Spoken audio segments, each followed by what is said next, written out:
Hi everyone and welcome to Astar's Place. Today we are going to be talking about a fever and I've got my mate Dr. Bowen here to tell us all about fevers. I don't like fevers, I don't like being hot. You don't like being hot? No, I don't like that hot and cold sweating. So do you think that a fever has some sort of function within the body? Oh, probably, I don't know. So a fever has the function of actually killing germs, and so when so basically the body is meant to get hot and burn up stuff so that we can develop immunity. So a fever is vital to be able to develop immunity.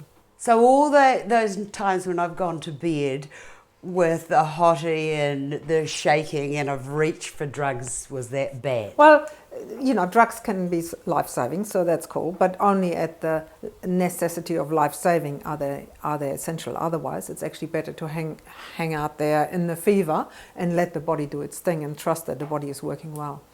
Oh, I did not know this. So this is very important with children. And so what I thought I'd do today is just show you a little remedy which my grandmother always has done with us, how to actually reduce a fever safely. Now, why are we scared of fevers?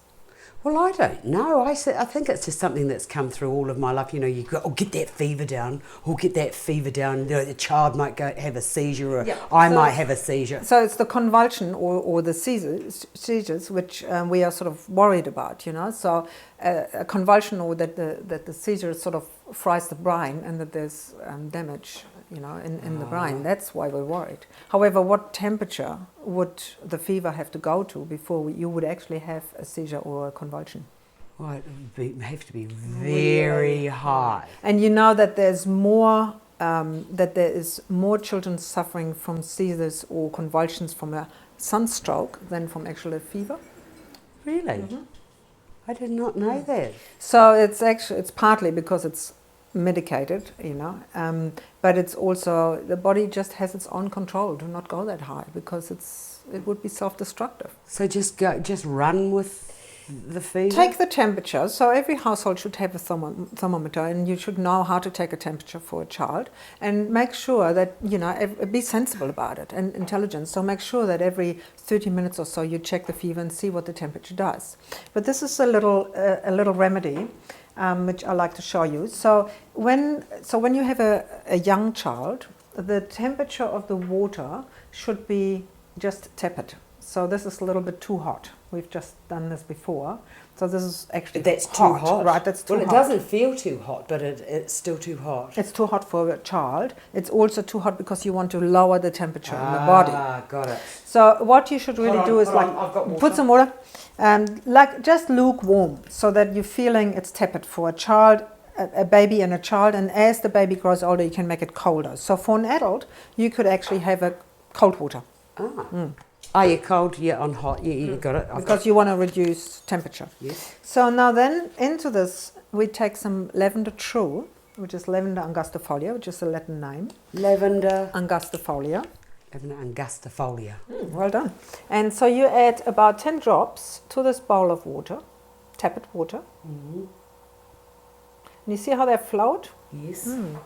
So you want to mix this about. And then you take and you see how the droplets but they're still on the surface. Yeah. And then you take oil on water. And then we've got oil on water. And then you take a face cloth of any description. You wring it out. Now you've got a wee bit of lavender on there. It smells gorgeous, and it's just lukewarm. Oh, it does smell lovely. Where do you think you're going to put this on the body of the child? The top of the head? No. No. That's what everybody does. The back? No. On the calves. The calf. Oh my goodness, the calves. So why do you think calves? That is? Yes, calves or ankles. Ankles. Why there? Because you want to get the temperature away from the head. Oh, of course, because if the temperature's too high, you want to cool it down. And if you're putting something cold onto your calves or tepid warm, what happens is that the blood will flow there and it gets out of the brain, so the temperature gets reduced. Ah, that is an interesting tip. and fat. Simple. It's so simple, and so the lavender is also soothing. And you know how you feel all miserable, and you know you just don't feel right when you have a fever, those aches and pains. So you could the lavender will make you feel better. It will also enhance your immunity. And you could like just tap this over the body of the child, so the calves or the ankles. That is such a good idea. And it works. I've done it with my children, I don't know how many times, but it just works. Within 30 minutes, it's just...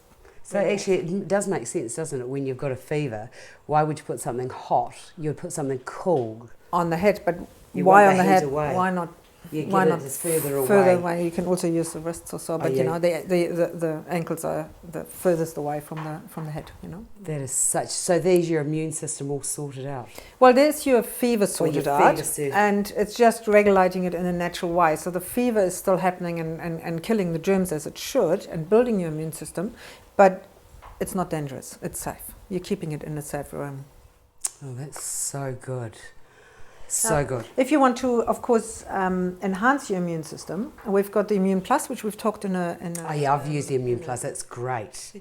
10 drops in a bath once a week in winter will keep your immune system up, or you diffuse it in a nebulizer or diffuser in your home so that everybody benefits from it. Now this is for adults, but then again, because we're concerned about children, we've developed a Child Immune Plus, which is good for children.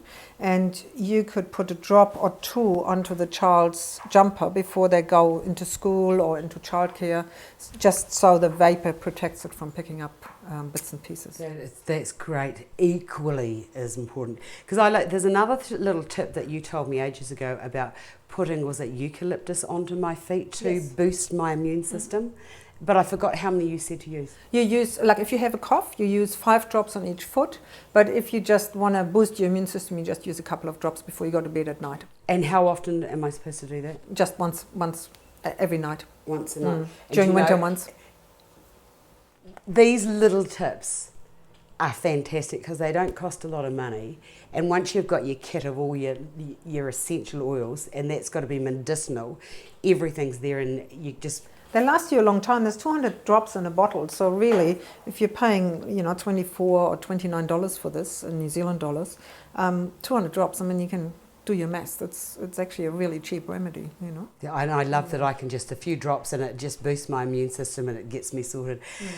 Dr. Bo, thank you so much. I hope that we have been of assistance, and I'm going to get Dr. Bowen as many times as I think it's necessary to find out all. She has 25 years of the most amazing knowledge. Well, no, it's more than that, isn't it? Yeah, 31 actually. 31 years, well, 25 years of business anyway. So I hope we've been of assistance. I'll make sure the information on where to contact Bo or where to get her to get her essential oils can be obtained, and I will see you another day. Thanks for calling. Thank you.